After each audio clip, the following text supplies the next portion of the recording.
নাজমুল হাসান কলিমুল্লাহ ও শিবলি রুবায়েত সহ ঢাবি ৩ শিক্ষক সাময়িক বরখাস্ত।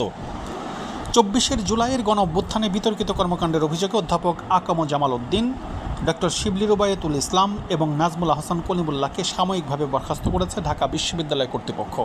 এছাড়াও শিক্ষক শিক্ষার্থীদের অভিযোগের প্রেক্ষিতে সামাজিক যোগাযোগ মাধ্যমে গান গেয়ে আলোচনায় আসা এবং গবেষণারত শিক্ষার্থীদের কাছ থেকে টাকা দাবি করা বাংলা বিভাগের আরেক শিক্ষক তাশরিকি হাবিব এবং উদ্ভিদবিজ্ঞান বিভাগের অধ্যাপক আজমল হোসেন ভূঁইয়াকে শিক্ষা ও একাডেমিক কার্যক্রম থেকে অব্যাহতি দেওয়ার সিদ্ধান্ত নিয়েছে বিশ্ববিদ্যালয়ের সিন্ডিকেট।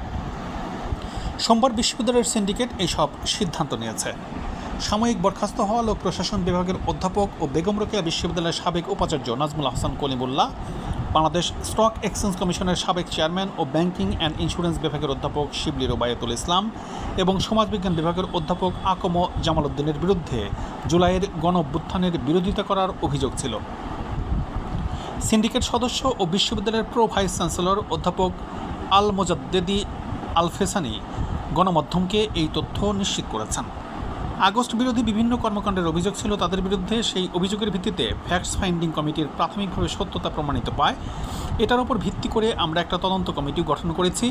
এখন এই তদন্ত কমিটির বিস্তারিত তদন্তের মাধ্যমে তাদের বিরুদ্ধে ফাইনালি পরবর্তী সিদ্ধান্ত নেওয়া হবে বলে তিনি গণমাধ্যমকে বলেন। এছাড়া বাংলা বিভাগের শিক্ষক তাশরিকি হাবিবের গান গাওয়া আলোচনার সাম্প্রতিক কর্মকাণ্ড, আর্থিক দুর্নীতির অভিযোগে তাকে একাডেমিক কার্যক্রম থেকে অব্যাহতি দেওয়া হয়েছে বলেও জানান তিনি। ওনার ডিপার্টমেন্টের চেয়ারম্যান সহ বিভাগীয় ফুল একাডেমিক কমিটি ওনার বিরুদ্ধে লিখিত অভিযোগ দিয়েছে তার সাম্প্রতিক গানের কর্মকাণ্ড। একই সাথে তার বিরুদ্ধে আর্থিক অনিয়মের অভিযোগ পাওয়া গেছে তাদের বক্তব্য অনুসারে, এবং বিভাগীয় একাডেমিক কমিটি তাকে কিছু বিষয়ে শোকজ করেছিল। এই সার্বিক বিষয় খতিয়ে দেখতে তদন্ত কমিটি করে দিয়েছে আমরা। পরবর্তীতে ওই রিপোর্টের ভিত্তিতে পরবর্তী সিদ্ধান্ত নেওয়া হবে বলেও উল্লেখ করেছেন অধ্যাপক আল ফেসানি।